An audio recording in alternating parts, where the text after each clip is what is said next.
The night Mabel Townsend climbed Edgar Monroe's fence, the stars were hidden behind storm clouds, and the only light she had was the pale flicker of the lantern she carried low against her hip. And she was not thinking about propriety or trespass, or the fact that she was a widow alone in the dark. She was thinking only about the sound she had heard, that thin, desperate cry cutting through the wind like something being torn apart at its seams. She had been awake already, which was nothing unusual for her. Sleep had been a stranger to Mabel since the spring of 1878, when Thomas Townsend had ridden out to check the eastern fence line and had not ridden back. The horse had come back. The horse always seemed to come back in these stories, which Mabel had thought was a particularly cruel joke the land liked to play on women. Thomas had been thrown in a ravine during a flash flood, and by the time they found him, there was nothing left to do but bury him and thank the Lord he hadn't suffered long. That had been 2 years ago.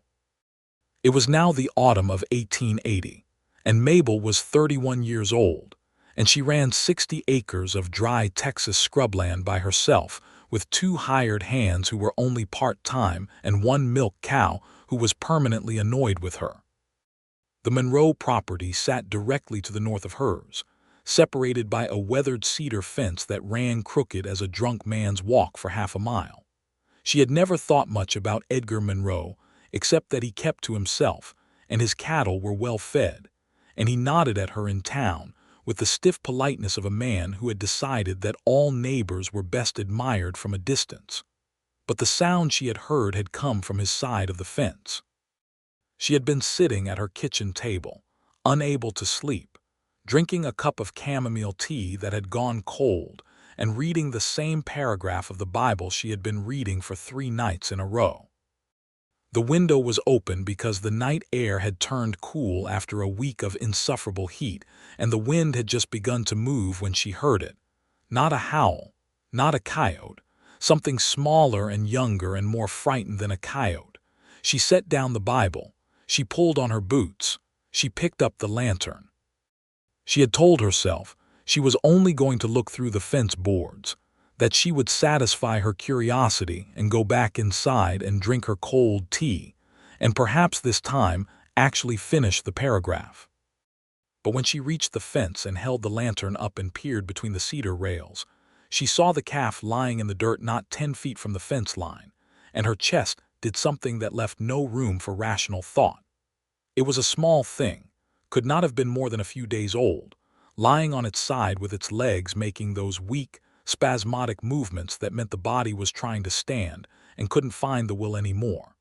Its breathing was ragged and visible even from where she stood. The mother was nowhere she could see. Mabel Townsend set down her lantern on her side of the fence, hiked her skirt up over her knees, put her boot in the gap between the second and third rail, and climbed over Edgar Monroe's fence at midnight without a second thought. She landed on the other side with a soft thud, picked up the lantern she had passed over first, and crossed to the calf in half a dozen strides. She knelt in the dirt beside it and put her hand on its ribs, and felt the shallow flutter of its breathing and the fever heat of its skin, even through its coat. She had not been raised a rancher's daughter for nothing. Her father had run cattle in Kansas before they moved south, and she had seen sick calves and she knew the signs. This one had scours, the white muscle sickness that came from a deficiency, or sometimes from a difficult birth when the calf never properly nursed in those first critical hours. She needed to get something into it, warm fluid. She needed to get it on its feet or at least prop it so its lungs could work, and she needed to find the mother.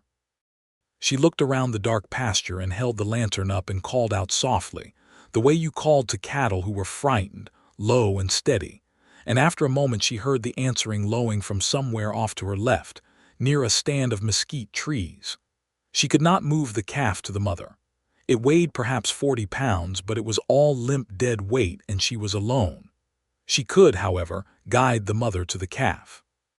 What followed was 20 minutes of patient, stubborn work in the dark, coaxing a bawling and confused heifer away from the mesquite and across the pasture toward where the calf lay. The heifer was wild-eyed and the lantern spooked her twice, and Mabel had to set it down and work by pure moonless feel, clicking her tongue and reaching out to touch the heifer's flank with a gentle and persistent hand. When the heifer finally dropped her nose to her calf's face, and the calf lifted its head barely, just an inch, but it lifted, Mabel sat back on her heels in the dirt of Edgar Monroe's pasture and felt something release in her chest that had been wound tight since she left her kitchen. She stayed. That was the part she could not fully explain later, even to herself. She could have gone back over the fence and gone inside and gone to bed. The calf was with its mother now. But the calf was still weak, still on its side, and the heifer was confused and not settling to nurse the way she should, and Mabel had come this far, and so she stayed. She built a small nest of herself in the grass beside the calf, her skirt spread out around her, the lantern set at a careful distance, and she talked to the heifer in that low, patient voice and guided the heifer into position, and helped the calf find the teat with her own hand, the way she had done a dozen times in her childhood when her father wasn't looking, because he had said it would make her soft, but she had done it anyway. The calf nursed. It was weak nursing, stop and start and without much force, but it was nursing, and Mabel kept her hand on the calf's shoulder and felt the trembling slowly ease. She did not mean to fall asleep. She had not slept easily in 2 years, and she certainly had not expected sleep to find her in a strange man's pasture in the middle of the night, sitting up against a fence post with a calf's warm weight against her leg. But the wind had gone gentle and the heifer had settled, and the sound of the calf nursing had a rhythm to it that was as old as anything in the world, and Mabel's eyes had closed before she knew they were going. She woke to the sound of boots on dry grass. The eastern sky was a thin, pale stripe of light, not yet fully dawn but done with being night. The air was cool and smelled of cedar and damp earth and cattle, and for one disoriented moment Mabel did not know where she was or why her back ached, or why there was a warm brown weight pressed against her left hip. Then she remembered everything, and she looked up. Edgar Monroe stood 6 feet away from her, holding a bucket, wearing his hat already though it was barely morning. He was looking at her with an expression that she could not immediately read, not anger, not alarm, something more complicated than either. He was perhaps 35, dark-haired and dark-eyed, with the kind of face that had been made angular by weather and work rather than by nature, a jaw that looked like it had made up its mind about something years ago and had not changed it since. The calf against Mabel's hip stirred and made a sound, and the heifer, who had been dozing standing up a few feet away, lifted her head. Mabel became very aware of her appearance. She was sitting in the dirt of another person's property in the early morning light with her hair half out of its pins, and her skirt dirty at the hem, and her boots unlaced, because she had loosened them sometime in the night without remembering it. She was also on the wrong side of a fence that she had climbed over uninvited. She opened her mouth to explain herself. Edgar Monroe held up one hand. "Don't," he said. His voice was low and unhurried, the kind of voice that had learned early that the land didn't listen any harder if you spoke louder. "Don't apologize. That calf was already dying at sundown and I couldn't get the mother to nurse. I came out twice in the night and gave up." He looked at the calf, which was attempting with limited success to stand up. "You did what I couldn't." Mabel closed her mouth. She looked at the calf struggling in the grass and felt an absurd, disproportionate pride. "It still needs watching," she said. "The fever isn't gone. You'll want to keep it close today and make sure it keeps nursing. If it goes off the milk again, you'll need to hand-feed it warm broth and get some electrolytes into it if you have any. Some people use molasses and salt water." Edgar Monroe was looking at her differently now. "You know cattle. My father raised them."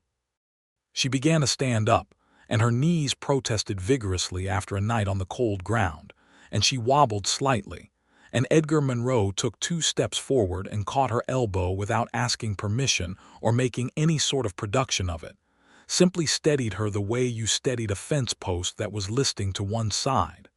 "Thank you," she said. He did not let go of her elbow immediately.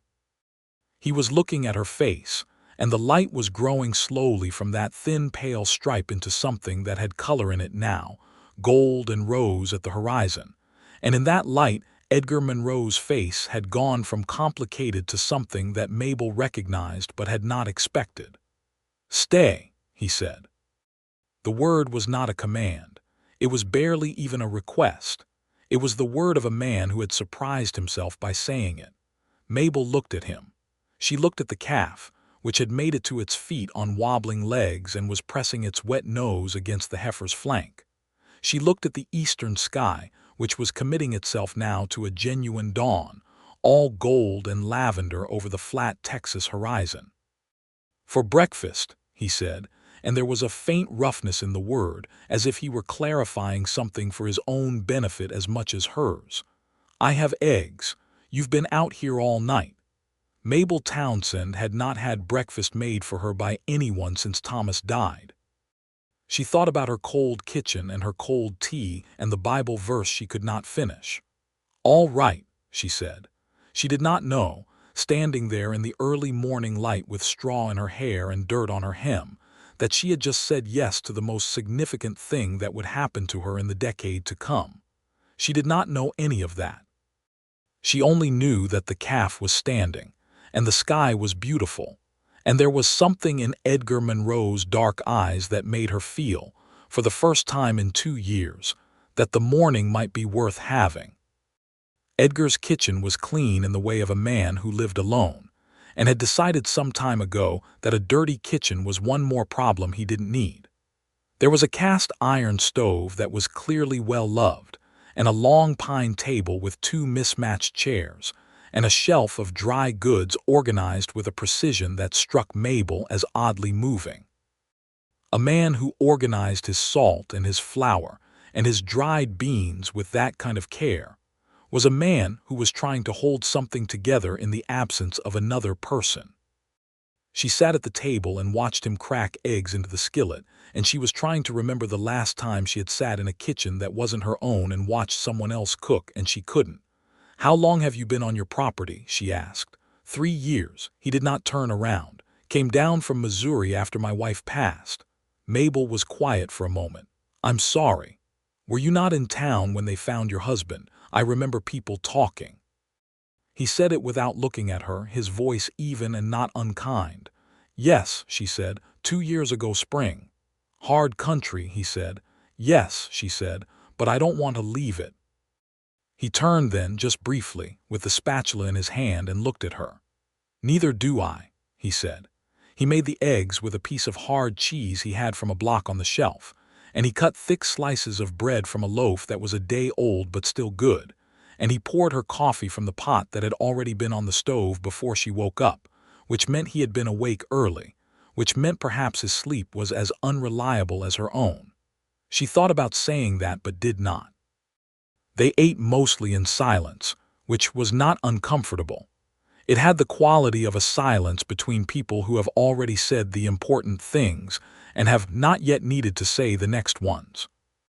Mabel ate more than she had intended to because she had been in a pasture all night and her body had needs that her grief and her pride had been overriding for 2 years, and the eggs were good, made better by the fact that someone else had cooked them. "Your calf," she said finally. "What will you name it?" Edgar looked at her over his coffee cup. "I don't name cattle. My father didn't either. I named them anyway." She paused. He was very annoyed by this. Something happened at the corner of Edgar Monroe's mouth. It was not quite a smile. It was the memory of a smile, or the consideration of one, which in a man like him she was beginning to understand amounted to roughly the same thing. "What would you name this one?" he asked. She thought about the calf lying in the dark and the heifer circling in confusion and the thin cold sound that had cut through her kitchen window and pulled her out of her chair. "Midnight," she said. Edgar Monroe looked at his coffee cup. "That's a terrible name for a calf," he said. "I know," she said pleasantly. He did smile then, fully and without warning, and it changed his face entirely, the way a crack of light under a door changes a dark room, and Mabel felt something warm move through her chest and land somewhere low and surprising, and she looked quickly at her eggs. She helped him wash the dishes before she left. because that was simply what you did. And then she collected her lantern from the pasture where she had left it and went back over the fence with considerably more dignity than she had gone over it the first time. And she walked back to her own house in the morning light, and she stood in her kitchen for a long time looking at nothing in particular. She was not, she told herself firmly, going to make anything of this. He was a neighbor. He had given her breakfast. She had saved his calf. These were the ordinary transactions of people who lived near each other on land that required cooperation to survive. She told herself this several more times over the next 3 days, during which she thought about Edgar Monroe at intervals that she found both predictable and inconvenient. On the 4th day she went to town. Harlan Creek was not much of a town. It had a general store run by a man named Percy Webb who charged too much for everything and justified it by being the only option for 40 miles in any direction. It had a saloon that was technically named the Golden Spur and actually named various unprintable things by the women of the county. It had a post office, a livery, a small church that was interdenominational by necessity rather than philosophy, and a doctor's office that was occupied by an actual doctor 3 days out of 7, and by wishful thinking the other 4. Mabel went to the general store for flour and dried lentils, and the kind of practical commerce that kept a person alive, and she was examining Percy Webb's deeply inadequate selection of thread colors when the bell above the door rang and she looked up and Edgar Monroe came in. He was wearing a clean shirt. She noticed this in a way she wished she had not. He saw her immediately, and the small stiffening that went through him was visible, not discomfort exactly, but a recalibration, the adjustment of a man who had not expected to encounter something and was now deciding how to handle encountering it. "Mrs. Townsend," he said. "Mr. Monroe," she said. Percy Webb, who was pretending to count nails behind the counter, was very obviously listening. "The calf," she said. "Doing well," he said. He came to stand a few feet away from her at the thread display, even though he had come in for nails, and the nails were behind the counter, and there was no reason for him to be looking at thread. "Kept nursing through yesterday. Fever broke this morning." "Good." She selected a spool of dark blue thread that she did not actually need. "You should keep an eye on it through the week. The first week is the hardest." "I know," he said. She looked at him. He looked at her. Percy Webb dropped a nail. "I have some of that molasses mixture made up," she said. "The electrolyte preparation if the calf goes off nursing again. You're welcome to it." "That's kind of you," he said. "It's practical," she said. There was a pause that stretched a beat too long for pure practicality. "Saturday I'm mending the north fence," Edgar said. "The section that borders your property. Some of the posts have gone soft. I thought you should know in case you see me out there." "I appreciate the warning," she said. "If you had any posts on your side that needed attention, I could look at those too, while I'm already working the line." Mabel Townsend looked at Edgar Monroe, and she knew an offer when she heard one, and she knew, too, that he had wrapped it in the most practical and unromantic language available to a man of his particular type, and she thought that was both frustrating and rather endearing. "I have 3 posts that are leaning," she said. "I've been meaning to reset them."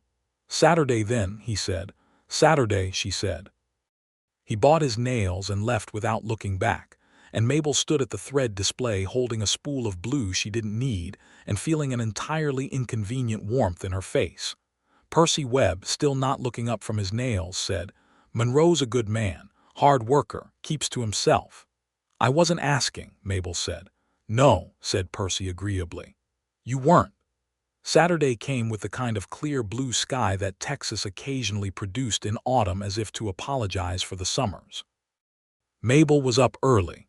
She was always up early, and she had already checked her 3 leaning fence posts and identified exactly which tools she would need, and set them out by the fence before Edgar Monroe arrived at 8 in the morning, with a wagon loaded with cedar posts and tools, and a small tin of the black iron oxide, paste that you used to treat the post bases before setting them. They worked for 4 hours with the comfortable efficiency of 2 people who both knew what they were doing and did not need to prove it to each other. Edgar dug the holes and Mabel mixed the concrete footing she had made from a bag of Portland cement she had been saving, because she had learned the hard way that wood posts without a proper base rotted out in 3 years in this soil. Edgar had not used concrete footings before, and he watched her do the first one with an attention that felt like respect. And then he did the second one himself, and she corrected his ratio of water to cement, and he accepted the correction without any of the fuss that some men would have made.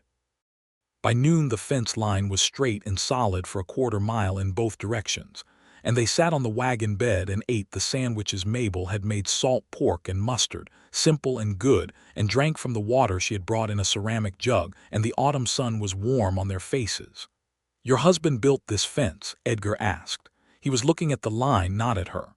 "My husband and I together," she said, "the summer before he died. It's a good fence," he said. "Or it was. Considering the soil. He was a good builder," she said. "He was better at building things than at almost anything else." She paused. "He wasn't a natural rancher. He learned it because I needed him to. But the building part, the fences, the barn, the corrals, those were his." Edgar was quiet for a moment. Then he said, "My wife was better at the land than I was, better at reading the weather, better at knowing when to move the cattle. I learned from her." He stopped. "That sounds strange." "It doesn't," she said. He looked at her then, and something in his face was open in a way it hadn't been before, like a window that had been latched for a long time and had just been pushed up. "Clara," he said, and the name had the weight of something carried for a long time and only occasionally set down. "Her name was Clara." "Thomas," Mabel said. "Mine was Thomas." They sat with that for a moment, the names of the dead between them, not as a barrier but as a kind of introduction, as if the living could not fully know each other without first knowing what they had lost. "He would have liked you," Edgar said suddenly, and then looked as if he had surprised himself. Mabel looked at the horizon because it was easier than looking at his face just then. "Thomas would have liked you too," she said. "He liked people who were straightforward. He had very little patience for nonsense." "Neither do I," Edgar said. "No," she agreed. "I noticed." The afternoon light was doing something gold and long-shadowed across the pasture, and the wind had picked up just enough to stir the dried grass, and Mabel was very aware of how close they were sitting on the wagon bed, not quite touching, but within an arm's reach, and she was aware of the warmth of him even in the open air, and she thought about the fact that she had not been within an arm's reach of a man she was aware of in 2 years, and the thought was equal parts comforting and alarming. She jumped down from the wagon before that thought could go further. "I'll get the tools cleaned up," she said. Edgar Monroe got down from the wagon on his side, and he was smiling at the ground in a way that she suspected meant he understood exactly what had just happened, and was trying not to let her know that he understood. She found that, for reasons she could not entirely explain, she liked him rather a lot. Over the following weeks, the visits accumulated in the way that honest things accumulate, not through design or declaration, but through the simple gravity of two people who found each other good company and had the proximity to act on it. He came to check on the fence again. She brought over the molasses preparation for Midnight, who was now thriving and causing chaos in the north pasture by head-butting the older steers. She had a problem with the pump on her well, and his knowledge of mechanical things was better than hers, and he fixed it in 40 minutes and refused payment and stayed for coffee. She rode into town one morning in late October and found him standing outside the post office looking at a piece of paper with an expression that was doing its best to be blank and was not quite succeeding. "Bad news?" she asked. He looked up. "My sister is coming," he said. "From St. Louis. She's decided I need looking after." He said looking after the way a man said a medical procedure he had been informed was unavoidable and probably unpleasant. "How old is your sister?" 23. "Her name is Ruth and she has opinions about everything." Mabel laughed, and the laugh surprised both of them because it was the genuine, involuntary kind, and it had been a while since she had produced one of those. "When does she arrive?" "The stage from San Antonio gets in next Thursday." He folded the letter carefully and put it in his pocket. "She'll be staying until Christmas, apparently. Maybe she'll decide she likes it," Mabel said. Edgar looked at the horizon with the expression of a man calculating the likelihood of that outcome. "She might," he said. "She likes a project." Mabel Townsend was back in her kitchen that evening kneading bread dough, which was the activity she used for thinking, because it required just enough physical attention to keep the mind from running in circles. And she was thinking about the way Edgar Monroe had folded that letter, which was a small and specific thing to be thinking about. And she was thinking about his smile on the wagon bed. And she was thinking about the word stay, which he had said to her in that early dawn with straw in her hair and a calf against her leg. And she pressed the dough hard against the board and acknowledged to herself, because she had no patience for dishonesty even with herself, that she was falling in love with her neighbor. She sat with this knowledge for a moment the way you sat with news that changes the arrangement of things. Thomas had been her first love and her husband and the center of a life she had built with intention and care, and she had loved him completely. His absence had left a shape in her days that nothing had filled. She had not expected anything to fill it. She had not been looking for it to be filled. And yet, there was Edgar Monroe, who said exactly what he meant and nothing else, who had learned ranching from his wife and credited her for it without embarrassment, who had called a calf midnight on a piece of paper she later saw nailed to his barn post even though he had said he didn't name cattle, who made eggs with cheese in the early morning and organized his pantry with lonely precision. She pressed the dough and thought that you could love a person who was gone with your whole heart and still, eventually, find that the heart had grown to make room for something new. She thought that was not a betrayal. She thought that was simply the stubborn, persistent nature of being alive.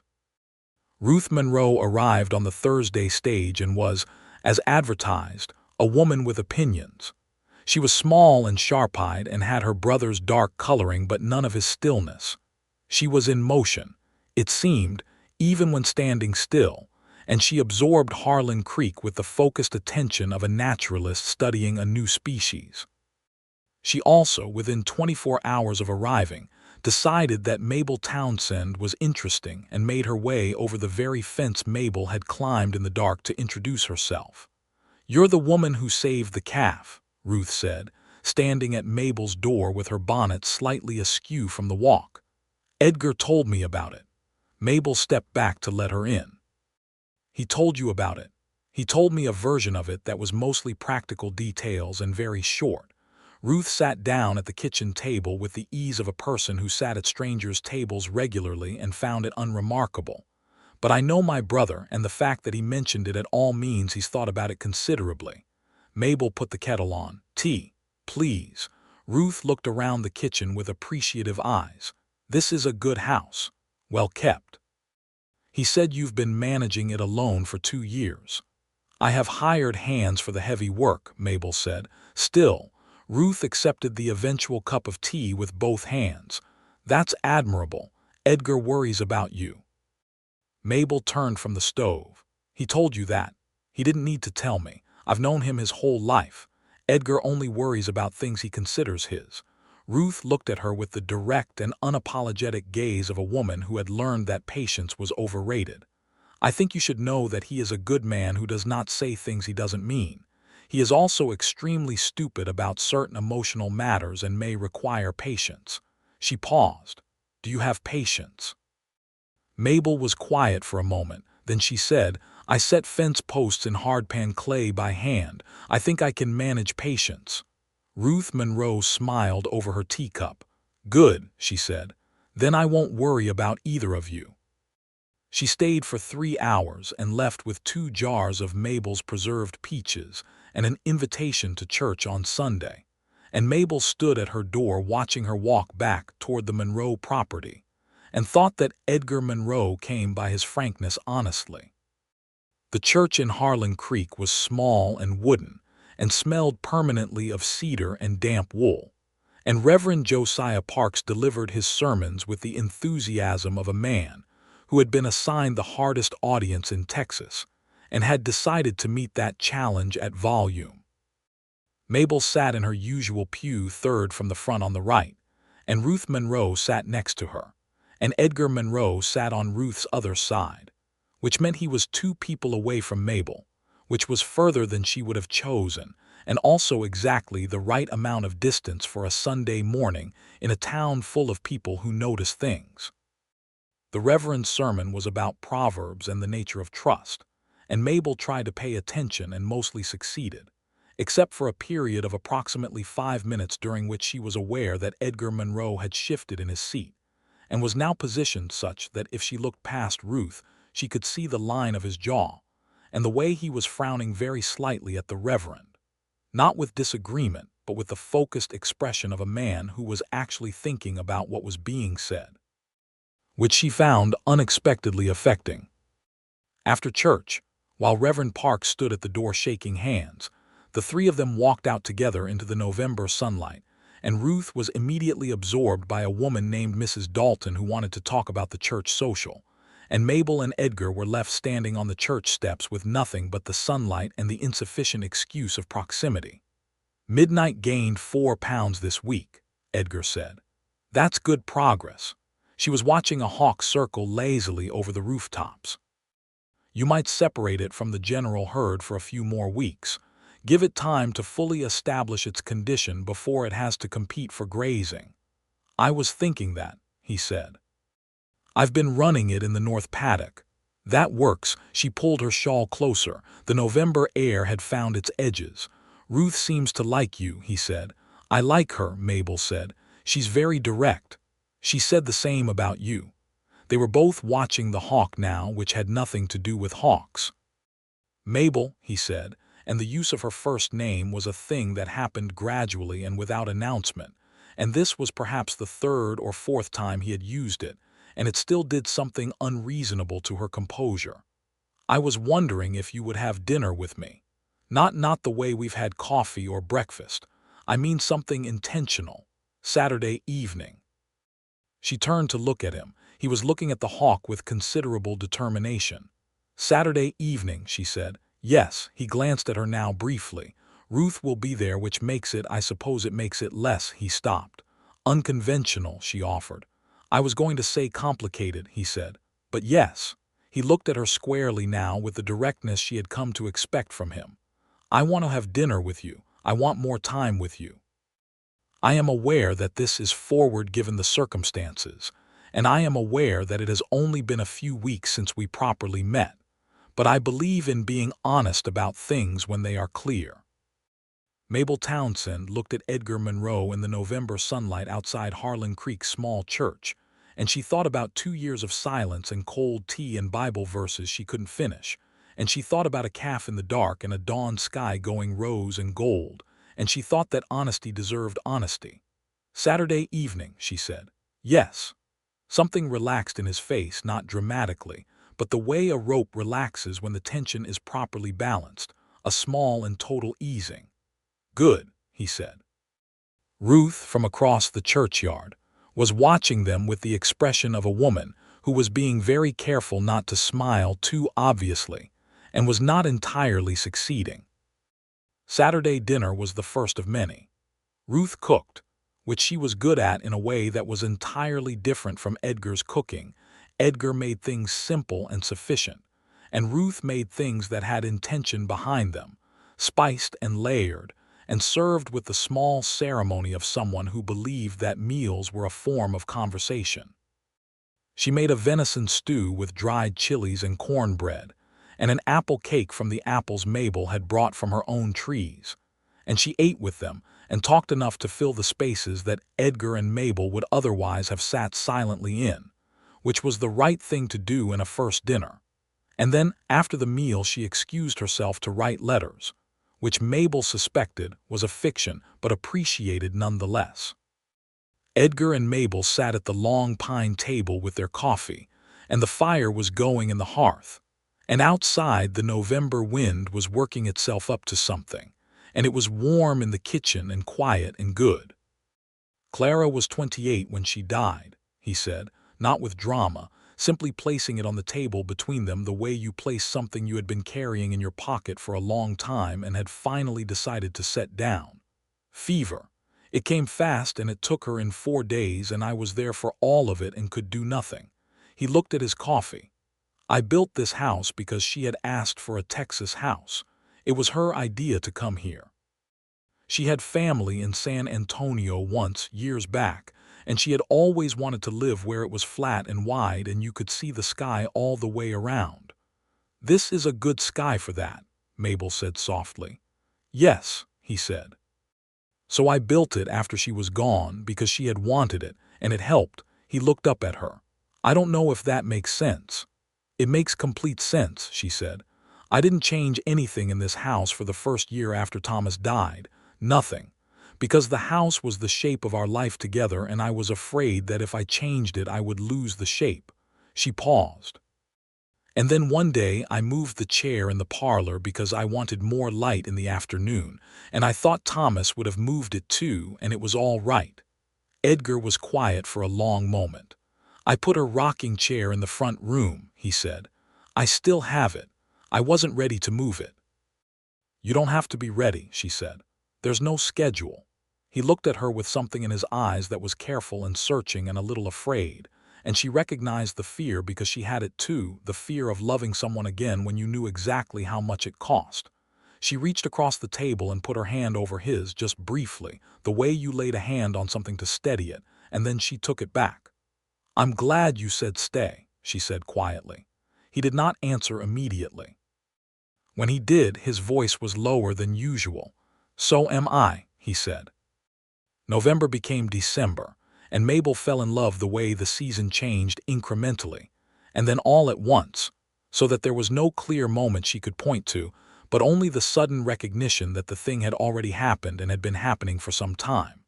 He had taken to stopping by in the mornings, usually with some legitimate reason. A section of shared fence to discuss, a note about cattle movement, the kind of small practical business that kept two neighboring properties in good order. Sometimes the reason was less legitimate. He brought her a pound of good coffee from the general store, the real stuff that Percy Webb imported and charged a shocking amount for, and said only that he had bought too much by accident.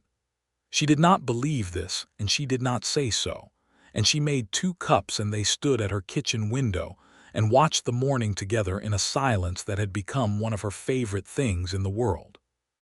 Ruth caught them standing like that one morning when she came over with a message about a church social meeting, and she stood in the doorway looking at them with an expression of pure satisfaction and said, entirely without preamble, "When are you going to say something to her, Edgar?"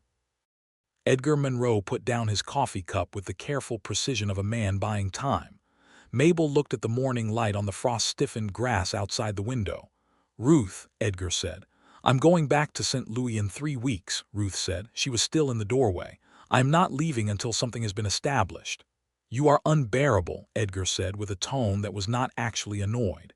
"Yes," Ruth agreed cheerfully. "The church social is on the 15th. Good night." She left, closing the door behind her, even though it was 9 in the morning. There was a silence. "She's not wrong," Edgar said without looking at Mabel. Mabel set down her own cup. "No," she said. He turned to look at her then, and whatever he had been containing for weeks was present now in his face without armor, honest and uncertain and warm. "Mabel," he said, "I think you already know what I want to say." "I think I do," she said. "Then I'll say it plainly." He turned to face her fully. "I want to court you properly. I want to spend time with you without pretending it's about the fence or the calf or the coffee. I want—" he paused, and a muscle worked in his jaw. "I want the right to worry about you. I want to be the person you come to when something's wrong at 2 in the morning. I know it's been a short time. I know we've both lost people. I'm not trying to replace Thomas, and I wouldn't try to. I just—" he looked out the window. "This morning, and the morning before that, and the morning before that, these are the best mornings I've had in 3 years." Mabel Townsend, who had been a practical woman her whole life and had wept for her husband and then dried her tears and returned to the work of living, and had told herself for months that she was not going to make anything of a neighbor's breakfast and a shared fence line. And the particular way his eyes went soft when he talked about Clara. Mabel Townsend felt something break open in her chest like the ice on a spring creek. And it was not painful. It was relief. "Edgar," she said, and her voice was steady because she was steady, even when she was moved. "These are the best mornings I've had in 2 years." She looked at him directly. "Court me properly," she said. "I would like that very much." He exhaled, slowly and completely, as if he had been holding something in his lungs for weeks. Then he smiled, and it was the full smile, the one that changed his face, and Mabel felt the warmth of it go all the way through her. "All right," he said. "All right." December arrived with its particular cold and its particular beauty. The way the Texas sky went an extraordinary clear blue in the cold months that it never quite achieved in summer. And the land turned tawny and silver gray, and the nights came early, and the stars were enormous. Edgar Monroe courted Mabel Townsend with a scrupulous honesty that she found perfectly suited to who he was. He did not manufacture grand gestures, because he was not a man of grand gestures, and she was not a woman who wanted them. He came to her door on Thursday evenings, and they went to church together on Sundays, and he asked her about her property and her plans for the spring. And he listened when she answered, not with the polite half-attention of a man waiting for his turn to speak, but with the full and particular attention of a man who intended to remember what he was told. He told her about Missouri and his childhood on a farm there, and his father who had died when he was 19 and had left him the care of his mother and young Ruth, and how he had married Clara at 22, which was young but not unusual, and how they had tried for children for years without success, and had come to peace with it mostly, and how Clara had died in the 4th autumn of their marriage. Mabel told him about Kansas and her father's cattle, and the way she had grown up thinking that everyone's mother could read weather, and how she had met Thomas Townsend at a church dance when she was 20, and had liked him because he had been terrible at dancing and honest about it. She told him about the years they had tried to establish the Texas property and the slow incremental progress, and the year they had finally turned a profit and had stood in the field at dusk and looked at each other in disbelief. She told him about the horse coming back without Thomas and what that had been like, and he listened to all of it without flinching. Ruth went back to St. Louis the week before Christmas, and before she left she took Mabel's hands in both of hers and said, "He is going to do something stupid eventually because he is a man and he will do it out of fear. When he does, be patient. He always comes back to the right thing." "What kind of stupid thing?" Mabel asked. "I don't know specifically," Ruth said. "I just know him." She squeezed Mabel's hands. "You are the best thing that has happened to him since Clara, possibly the best since before Clara. Don't let him talk himself out of it." She left on the stage with her trunk and her opinions and a bag of Mabel's preserved peaches, and the house on the Monroe property became quieter, and the visits between Edgar and Mabel took on a different quality in Ruth's absence. Less buffer, more direct contact. The naked electricity of two people who had been dancing around something and were now dancing considerably closer. Christmas was cold and clear, and Mabel had been invited to have Christmas dinner with the Dalton family in town, which was a generous offer, and one she had accepted partly because the alternative was her own kitchen by herself. But on Christmas morning, Edgar appeared at her door at 8 o'clock with a small package wrapped in brown paper and a look on his face that was simultaneously determined and deeply uncertain. She let him in. She put the kettle on. "I made you something," he said, which was so unexpected that she stopped moving for a moment. He put the package on the table. "It's not, I want to be clear that I am not a craftsman. Ruth would have told you this. This is functional, not decorative." She sat down and unwrapped the package, and inside was a small wooden box about the size of a Bible with a fitted lid and a small brass latch. It was not fancy, but it was solid, and the grain of the cedar had been sanded smooth, and the joints were clean and close. On the lid he had carved, carefully and without great skill but with great effort, a simple line drawing of two fence posts connected by a rail. She sat looking at it for a long time. "It's for letters," he said, or whatever you want to keep in it. I thought your father's letters, maybe, or I don't know. You can use it for anything." He was watching her with anxious eyes. "I told you it wasn't decorative." "Edgar," she said, and her voice had something in it she didn't fully control. "I know it's not Edgar." She looked up at him. "It's the fence," she said. He paused. "Yes," he said quietly. "I thought it ought to be." She put both hands on the box, on the smooth cedar, on the small carved fence that was both of theirs. She thought about climbing over that fence in the dark with a lantern and a certainty she hadn't questioned. And she thought about Dawn and the word stay. And she thought about Thomas and Clara and all the ways that people who loved each other left shapes behind. And she thought that those shapes could hold new things, could be the foundation of something rather than only the walls of something lost. "Thank you," she said. Her voice was clear and steady. "This is the best gift I have received in a very long time." He sat down across from her, and the kettle began to whistle. And outside, the Christmas sky was the impossible clear blue of a cold Texas winter. And they drank their tea and talked until it was time for her to get ready for the Daltons. And when he left, he held her hand at the door for a moment longer than necessary. And neither of them said anything about it. And that said everything. The rest of winter was hard the way winters were hard. Not dramatically, but persistently. The daily work of keeping animals alive and water unfrozen and firewood sufficient. Mabel's hired hands, brothers named Sam and Pete Garfield, were good workers but were only engaged through the spring planting and would not be back until March, which meant January and February were largely her own labor. Edgar came by every few days, and there was a period in mid-January when he came every single day for 2 weeks, which was nominally because a section of her barn roof had blown loose in a wind storm, and he was helping repair it, but which she knew and he knew was also because the days were short and cold, and because neither of them had slept reliably in years and the company helped.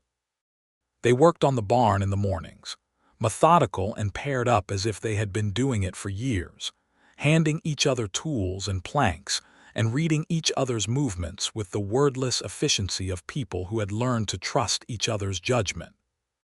In the afternoons, they sometimes sat by her fire and she read aloud. She had a small shelf of books, Cooper and Dickens, and a worn copy of Elizabeth Barrett Browning that she had owned since she was 19. And he listened, and occasionally commented, and once fell asleep in the chair by the fire, which she had permitted without waking him because he had been up since 4 in the morning, and because watching him sleep was something she thought about for weeks afterward with a warmth she couldn't entirely account for. He had been sleeping in the chair for perhaps an hour when she understood, with the clean and simple certainty of a thing finally named, that she did not merely want to be near him, she wanted this. This daily life, this shared labor, this quiet room, this man asleep in her chair by her fire with his hat on the table and his hands loose in his lap. She wanted the specific and unheroic reality of life with Edgar Monroe. She opened her Browning and read quietly until he woke. He woke with a start and looked at her, and for a moment his face was completely unguarded, warm and disoriented and present, and she saw in it something she recognized because she felt it too, and then he straightened and cleared his throat and said, "I apologize, that was, you were tired," she said. "Even so." He rubbed his face with one hand. "Edgar," she set down the book, "I want to tell you something." He went very still. "I'm not in a hurry," she said. "I want you to know that. I don't have any expectations about timelines or anything formal. But I want you to know that what you said in December about these being the best mornings," she paused. "I feel the same way. About all of it. The mornings and the evenings and the work and the sitting here. All of it." She met his eyes steadily. "I wanted you to know that because Ruth told me you might do something stupid and I thought it might help you not to." He stared at her. Then he laughed, a genuine, surprised laugh, not his usual near smile, and the sound of it in her quiet kitchen was so unexpected and so good that she laughed too. "What else did she tell you?" he said. "She said you always come back to the right thing." He was quiet for a moment, smiling still. She's usually right, he said. She's extremely annoying about it. He looked at the fire. I was going to say something to you tonight, actually. I had a whole thing prepared. You don't need to prepare things with me, she said. I know, he said.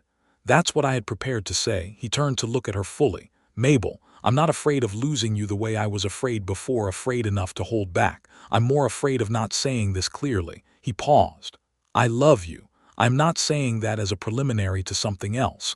I'm saying it because it's true and I want you to know it. The fire popped. Outside, the January wind pushed at the walls. Mabel Townsend set down her book completely and leaned forward in her chair and said, I love you too, Edgar Monroe. I have for quite some time. He got up from his chair and she rose to meet him, and he took her face in both his hands, his rancher's hands, rough and warm, and he kissed her carefully and completely, the way a man who means what he says does everything with his whole self and without reservation. When they separated, she was holding the front of his shirt in both fists and did not immediately let go. The barn roof is finished, she said. Yes, he said. So you don't have a practical reason to keep coming every day. No, he said, I'll need to find a new one. Or, she said, you could come without one. I could do that, he said. February moved through its cold, slow days, and Edgar Monroe came without practical reason, and Mabel Townsend was glad of it every single morning.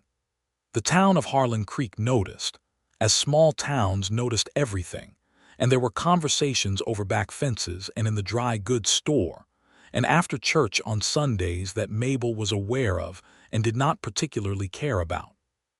She was 31 years old and a widow, and she had kept her own property running for 2 years by herself, and she was long past the point of organizing her life around other people's comfort with it. Mrs.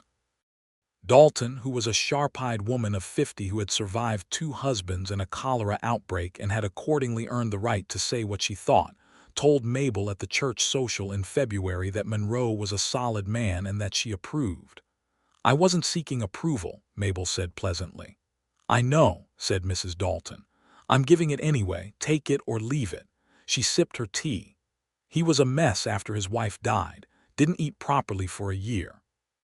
My husband tried to hire him for fence work just to give him something to do, and he showed up every morning, but you could see it wasn't reaching him. She set down her cup. He reached you, though. You both reached each other. Some people are like that. Mabel thought about the fence and the midnight and the dawn. Some people are, she said. March came and the world began its return.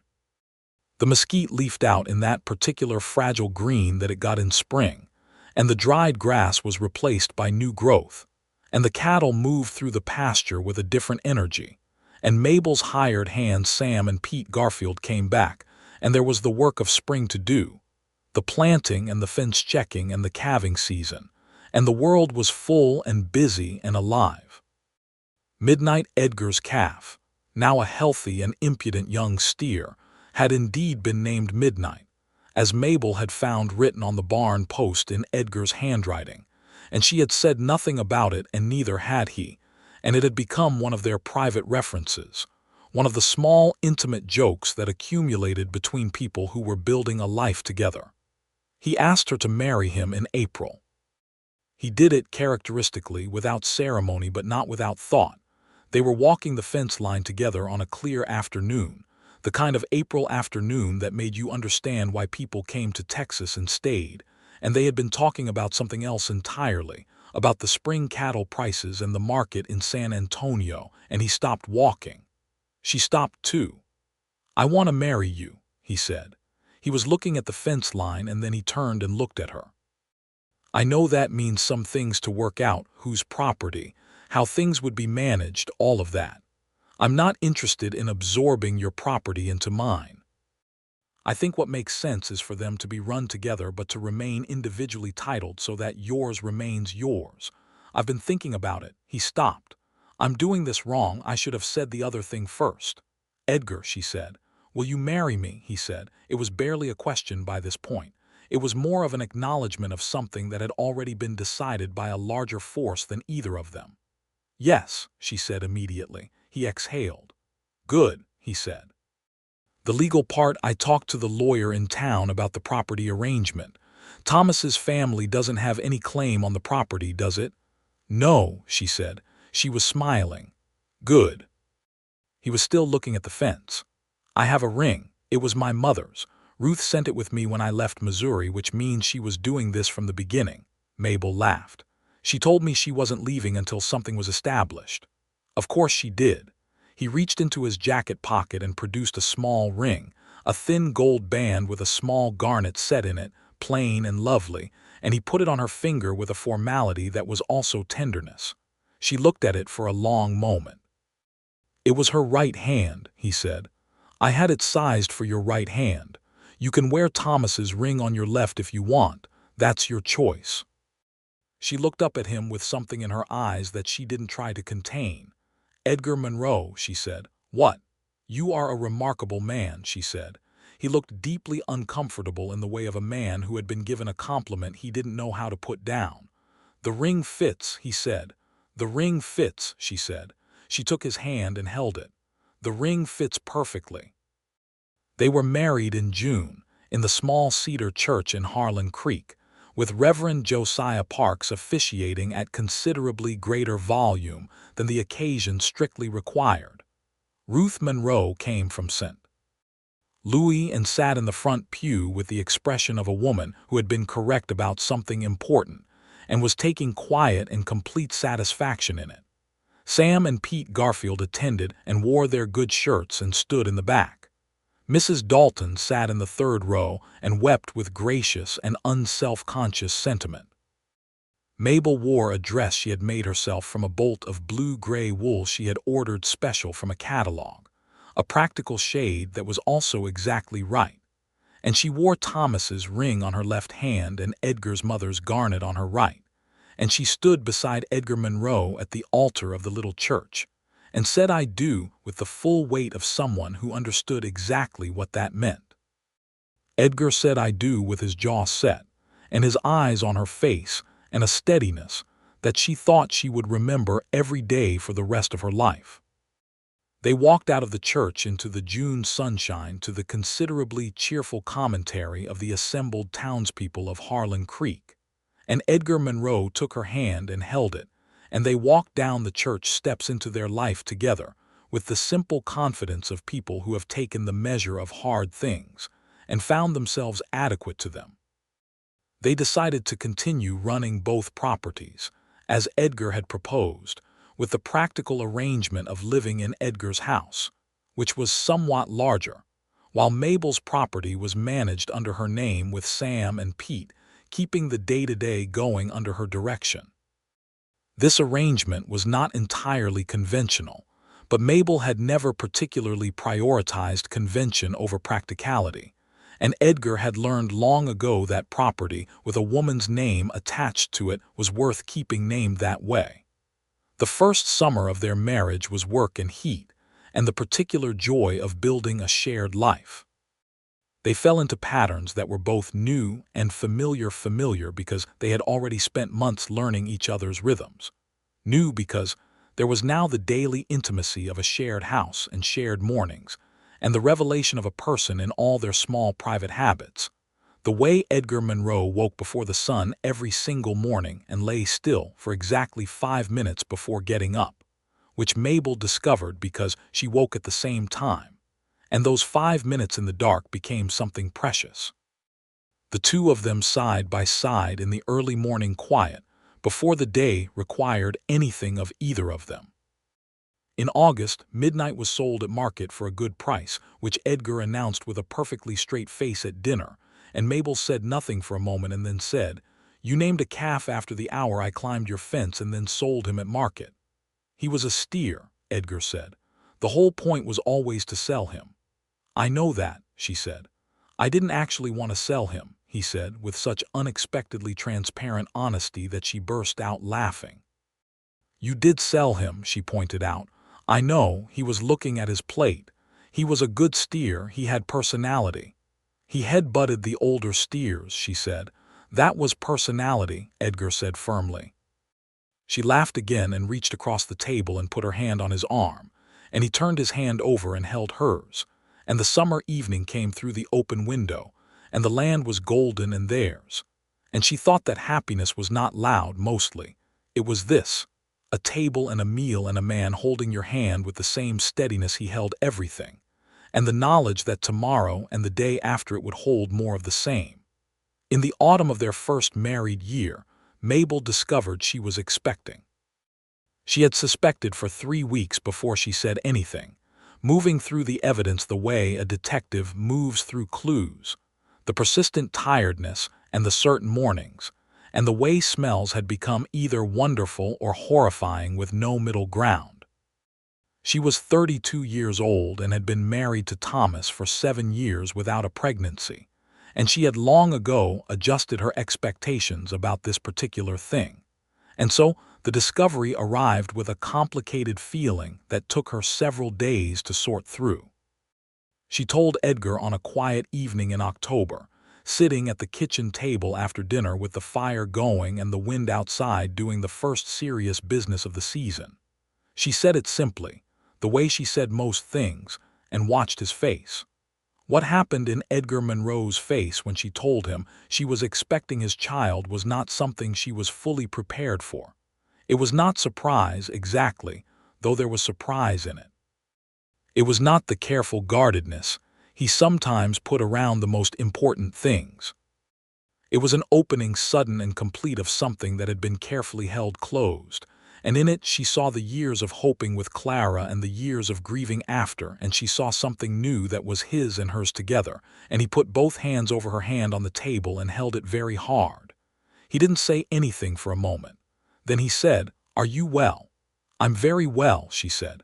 "Tired, but well." He held her hand and said, "Mabel," and that was all, and it was enough. It was more than enough, and she turned her hand over under his and held on. Winter came, and the pregnancy progressed without serious difficulty, which Mabel was quietly and practically grateful for every single day. She kept working. She did not believe in treating pregnancy as an illness, and her body seemed to agree with her. Though Edgar had developed a habit of appearing at her side whenever she was doing something that involved lifting more than 20 pounds, which she found both endearing and occasionally exasperating. "I'm not breakable," she told him one morning in December when he materialized from nowhere to take a bag of feed from her hands. "I know," he said. "I'll still carry it." "Edgar, Mabel." He looked at her with his honest eyes. "This is not about your capability. I know your capability.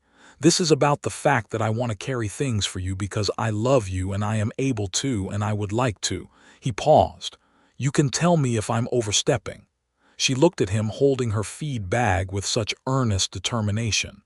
"You're not overstepping," she said. He nodded. He carried the bag. She watched him go and thought that she had spent 2 years doing everything by herself and being quite good at it, and she had thought that self-sufficiency was the same as strength, and it was, but it was not the only kind of strength. There was also the strength of letting someone stand beside you. There was the strength of saying, "Yes, carry that. Let me not do this alone today," and she thought she was only now learning that kind. Ruth came back for Christmas, which had apparently become a permanent arrangement. She arrived on the Thursday stage with her trunk and her opinions, and immediately assessed Mabel's condition with the attention of a woman who had been waiting for exactly this information. "You look wonderful," she said. "Tired but wonderful. Edgar, she looks wonderful." "I know," Edgar said, with a simplicity that Ruth accepted with visible satisfaction. Christmas was different this year, fuller, more crowded with life. Ruth was in the house and the baby was coming, and the year had accumulated its particular weight of good things. And Mabel sat at the table on Christmas evening with Edgar's hand on hers, and Ruth telling a story about a thoroughly improbable adventure she had had in St. Louis involving a runaway delivery horse. And she thought about climbing a fence in the dark 2 years ago, and she thought about the word stay. And she thought that she would not have designed her life to go the way it had gone, but that she could not. If offered the chance to arrange it differently, imagine anything she would change. "What are you thinking about?" Edgar said quietly under Ruth's story. "Fences," she said. He looked at her steadily for a moment. Then he picked up her hand and pressed it once briefly and set it back down. The baby came in April. He arrived on a clear morning, the kind of morning that Texas put on in April like it was trying to be forgiven for February. All pale gold light and the smell of green things. And Mabel Townsend Monroe labored through the night before it with Edgar sitting close and Mrs. Dalton, and the doctor from town in attendance. And when the doctor put the baby in her arms at dawn, she was exhausted and entirely herself, and the baby was red-faced and furious about the world, which she thought was exactly the right response. "He's strong," the doctor said. She looked at the red-faced, furious, perfect boy in her arms, and she felt something so complete she had no word for it in any language she knew. Edgar was looking at the baby with the open face he rarely showed anyone, and his eyes were bright, and he reached out and put one careful finger against the baby's fist, and the baby's fingers curled around it with the instinctive grip of something very new that has not yet learned to let go of things. "Will Monroe," Edgar said, very quietly. Mabel looked at him. "Will," she said. "William," he said, but Will, he looked at her, "if that's all right." "Will Monroe," she said, testing it. "After anyone." "After no one," he said, "just his own name." He looked at her steadily. "My grandfather was Will, but mostly I just thought it suited him." She looked at the small, furious face. "It does," she said. "Will Monroe suited himself entirely from the first day. He was loud and opinionated and had his father's dark hair and his mother's particular stubbornness, which Edgar said was a redundancy of stubbornness and Mabel said was an asset, and they were both right. Ruth stayed an extra 2 months, which meant she was there for the long newborn adjustment, the sleepless weeks, and the learning of this particular small person, and she did dishes and made meals and held the baby so that Mabel could sleep. And when she finally left in June, she kissed Mabel on both cheeks and said, "I'm coming back at Christmas. I'm going to bring him a horse." "He's 2 months old," Mabel said. "For when he's older," Ruth said. "I'm planning ahead." She left, and the house settled into its summer rhythms with a new person in it, a person who required enormous amounts of attention, and returned it in the form of a toothless and uncoordinated but entirely genuine smile at about 6 weeks of age, the first time directed specifically at Edgar, who had been making faces at the baby at considerable personal dignity cost, and who received this smile with an expression that Mabel thought she would carry in her heart for the rest of her life. The property ran. The cattle grazed.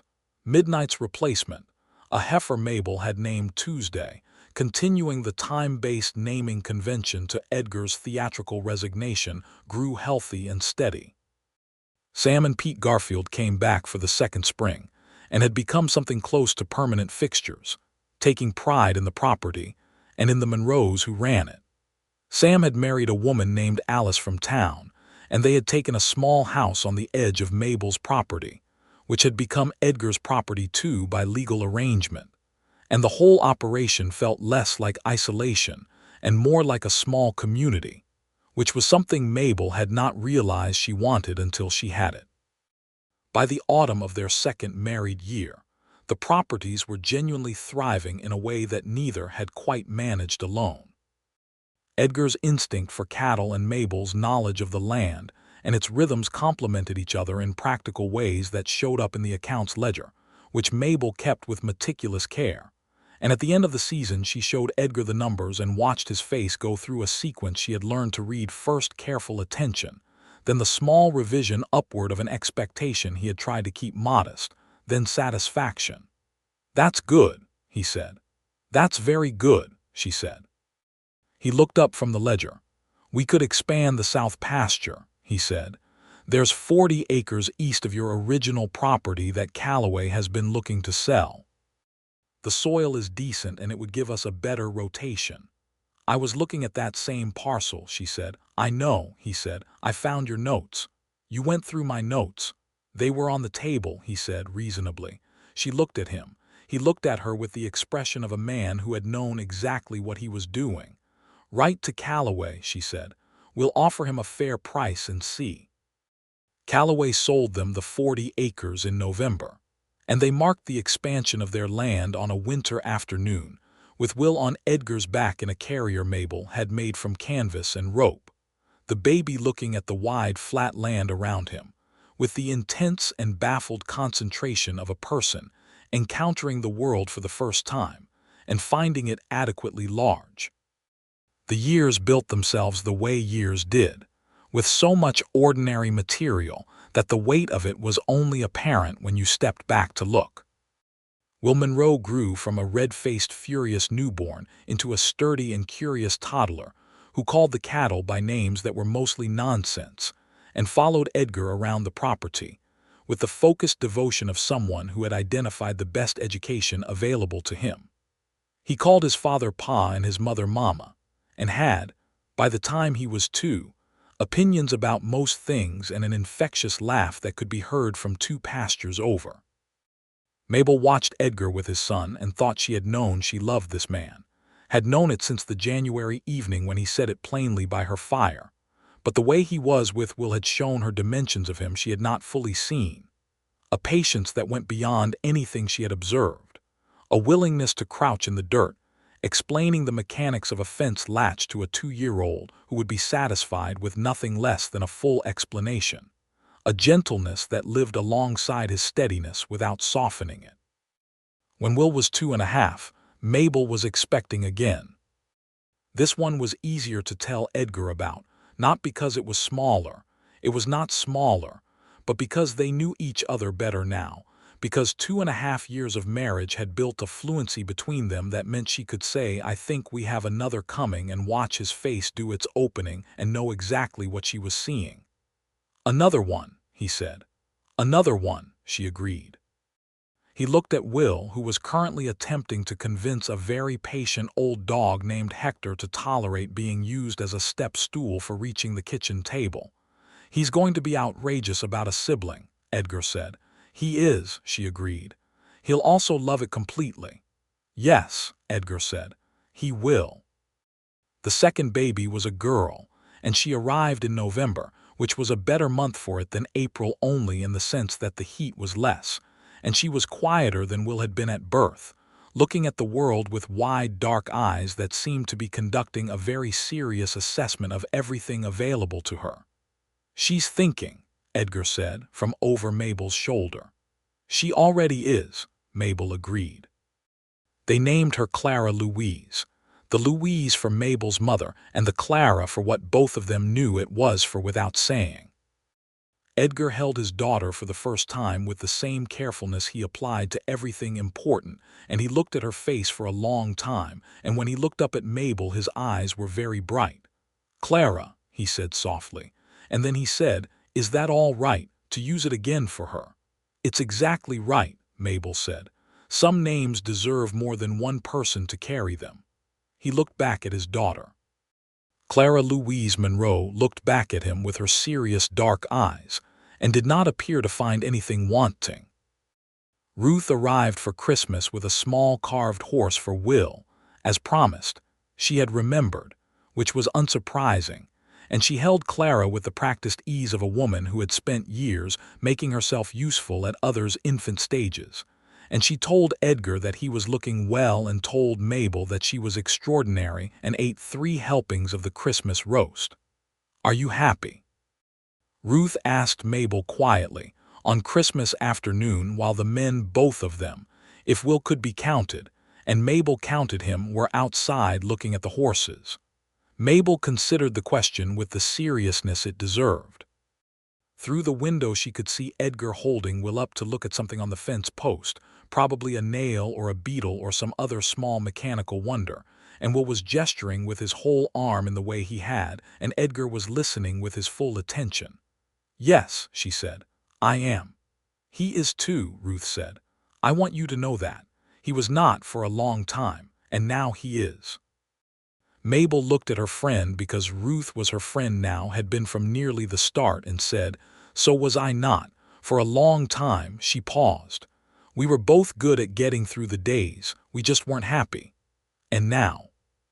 She watched Edgar set Will on his feet and take his hand, and they walked together along the fence line, the man and the small boy in the clear winter light. Now I am happy every morning, she said. Not because everything is easy, but because I am not alone in any of it. Ruth said nothing. She simply put her arm around Mabel's shoulders, and they stood at the window together looking at the men in the winter light, and it was enough. The spring after Clara's birth, they had a good lambing season. Edgar had added a small flock of sheep to the operation, partly at Mabel's suggestion, and the wool was an additional income that the market in San Antonio received well. Sam Garfield had by now taken a permanent role as ranch foreman with a proper wage, and his wife Alice helped with the household on the days that Mabel needed extra hands, and the operation had become what you would fairly call a successful small ranch rather than two struggling individual properties. Mabel had once written in the ledger, in the column she used for notes, the phrase two properties, shared, and later she had crossed out shared and written one life. It was the most she had ever written in the ledger that wasn't a number, but it seemed accurate. Will turned 4 in the spring and was indistinguishable from a force of nature. He had developed a deep and personal relationship with Hector the dog, and a complicated diplomatic relationship with his baby sister, whom he had initially regarded with deep suspicion, and gradually, over the months, had decided to adopt as a project. He taught her things, patiently and at length, from his position of superior knowledge, which at 4 years old was already considerable by his own assessment. He told her the names of all the cattle, which Clara received with the serious attention that was already clearly her mode of being in the world. He showed her the fence latch and explained its operation. He narrated the mechanics of the water pump in complete and mostly accurate detail. Edgar watched this with the particular quiet pride of a man who did not trust himself to express it out loud. "He's going to be a good man," Mabel said one evening, watching Will explain something to Clara in the corner of the parlor, the baby propped on a blanket and Will crouching before her with a small stick and an invisible lesson plan. "He already is," Edgar said. She looked at her husband, this man who had been a stranger in the dark beyond her fence 3 years ago, this man whose steady hands had made her coffee in a clean kitchen on a dawn morning, and whose word stay had been the opening of a door she had not known she would walk through. "I want to tell you something," she said. He looked at her. "I climbed your fence," she said, "because of the calf. That's the honest truth. I wasn't looking for anything else. I heard something in the dark and I could not go." She paused. "But I think about that night sometimes, and I think that something larger than a calf was at work." She looked at him steadily. "I believe in practical things. I believe in causes and effects. But I also believe that there are nights when the world arranges itself, and that was one of them." Edgar Monroe looked at his wife in the lamplight of their parlor, with their children in the corner, and their land outside the window, and their life in every room of the house around them. "I came out twice that night," he said, "and I gave up and went back to bed. And then I got up before dawn because I couldn't stay in the bed knowing that calf was out there." He looked at his hands, the rancher's hands, rough and reliable. "I don't know what I would have found if you hadn't been there. Maybe it would have survived anyway. Maybe not." He looked up. "I know what I found. I know what finding you meant." She crossed the room and sat beside him, her shoulder against his, and he put his arm around her. And in the corner Will was still explaining and Clara was still listening with her serious eyes. And outside the spring was making its quiet, confident return. And the fence that ran between what used to be 2 separate properties was straight and solid and good. And the night that a widow climbed it at midnight with a lantern had become, in the way that important nights do, the beginning of everything. She had climbed that fence to save a dying calf, and she had saved it. And the calf had grown and flourished and been sold at market, as calves were. But what had started in that dark pasture had grown too and flourished too, and had not been sold at anything because it was the kind of thing you did not measure in markets. He had found her there at dawn. He had said stay. And she had stayed, in every way a person could stay, with her hands and her work and her laughter and her grief and her honesty and her love. And he had stayed the same way. And between the two of them, they had built something as solid as the fence posts she had taught him to set in concrete. something that could hold against the hard seasons and the dry years, and the weight of loss that people who loved hard always carried. Will fell asleep in the corner eventually, mid-explanation, his arm around Clara, who was also asleep, the two of them a tangle of dark hair and small limbs, and Edgar and Mabel sat by the fire in the good silence they had always been able to make together. And the land was quiet outside, and the stars were enormous over the flat Texas sky, and the spring was full of the smell of green things, and the world was, for this hour in this house on this land, entirely and perfectly all right. She put her head on his shoulder. He rested his cheek against her hair. The fire burned down slowly in the hearth. The year was 1884, and Mabel and Edgar Monroe had 100 acres of good Texas land and 2 children, and a foreman who knew what he was doing, and a dog named Hector who had eventually accepted his role as a step stool, and a sister named Ruth who arrived every Christmas with carved horses and strong opinions. They had a fence that was straight and a barn roof that didn't leak and an account ledger that ended every year in the right column. They had mornings. They had all the mornings, every one of them, which was the best thing they had. Outside, the last of the spring wind moved through the mesquite and across the pasture where the cattle grazed in the dark, the same pasture where a widow had knelt in the dirt beside a dying calf one midnight with a lantern and the particular stubbornness of a person who could not hear something suffering and walk away. And the land held all of it, the grief and the love and the work and the patience and the nights when the world arranged itself.